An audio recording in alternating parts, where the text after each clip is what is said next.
bahwa suatu hari nanti pagar bumi akan menjadi orang yang sangat sakti. Namun kesaktiannya dapat membahayakan kerajaan.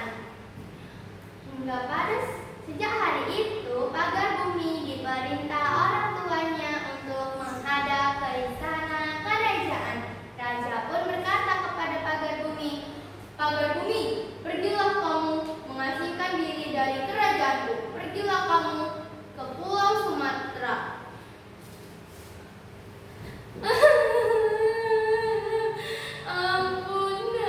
Ampun Baginda Raja, ampunkan hamba yang hina ini. Mengapa harus anak hamba yang kau buang? Ia tidak berbuat salah apapun. Ia hanyalah seorang pemuda yang belum tahu apa-apa. Raja pun berkata tegas, "Ibu, ini bukan tentang salah atau benar. Ahli ramal kerajaan telah berkata, kesaktian putramu suatu hari nanti akan membahayakan kerajaan. Demi keselamatan seluruh rakyat, kesepakatan ini tidak bisa diubah. Pergilah, jaga dirimu baik-baik, dan jangan biarkan kesaktianmu membuatku lupa bahwa suatu hari kau adalah anakku, bukan seorang raja." Ibu, pagar bumi tidak akan pernah melupakan pesan ibu sampai kapanpun. Dengan langkah berat, pagar bumi meninggalkan tanah Jawa. Satu langkah, dua langkah, di setiap jejak terasa seperti memutus seutas tali yang terikat pada rumah, pada ibu, pada segalanya. Ia menyeberangi Selat Sunda sendirian.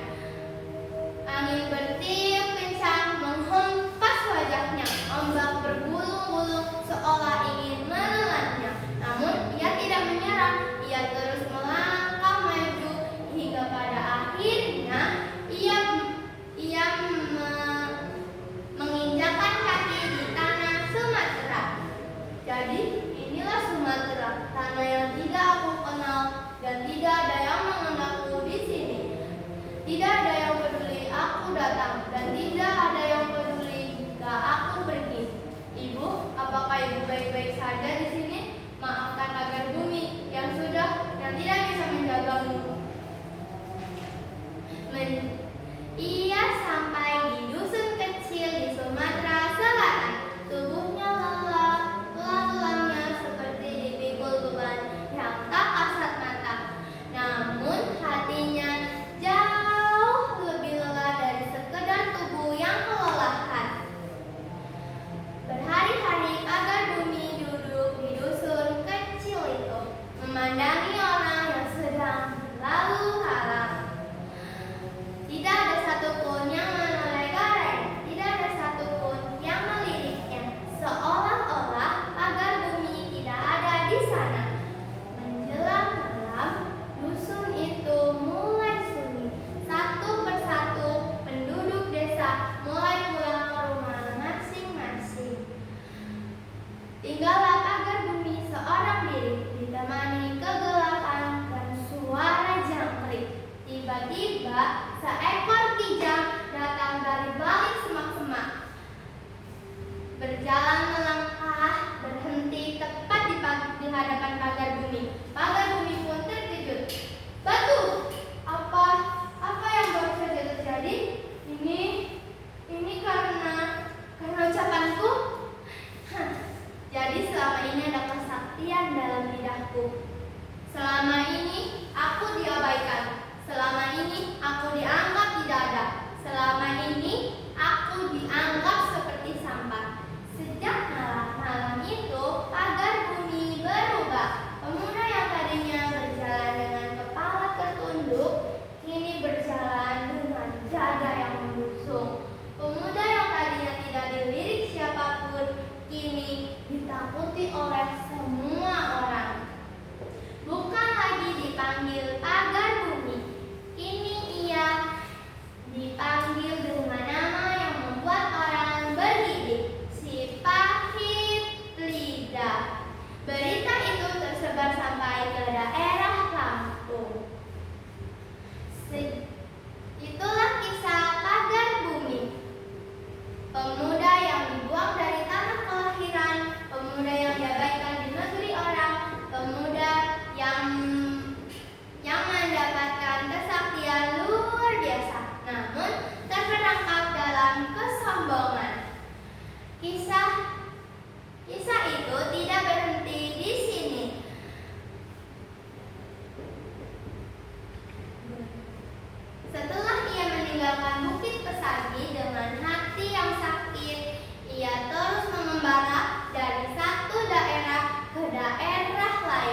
masih dengan kesombongan yang sama, masih dengan lidah yang sangat tajam. Hingga suatu hari ia bertemu dengan seseorang yang tidak bisa ia sakiti, kakaknya sendiri. Kesaktian terbesar manusia bukan lidah yang dapat mengubah kijang menjadi batu. Kesaktian terbesar seseorang adalah kekuatan mengakui kesalahan, keberanian untuk meminta maaf, ketulusan untuk berubah menjadi diri kita sendiri. Amanatnya, kesombongan tidak hanya akan membuatmu